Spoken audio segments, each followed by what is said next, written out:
මට දානේ වලදන්න බෑ. මොකද අම්මයි තාත්තයි කන්නේ නැහැ.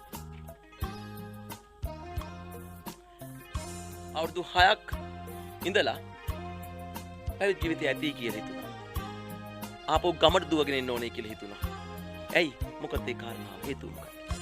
අම්මයි තාත්තා හරියට කන්නේ නිසා මට බත් කතට යන කන් හිතෙන්නේ නැහැ. එන්න ආවා.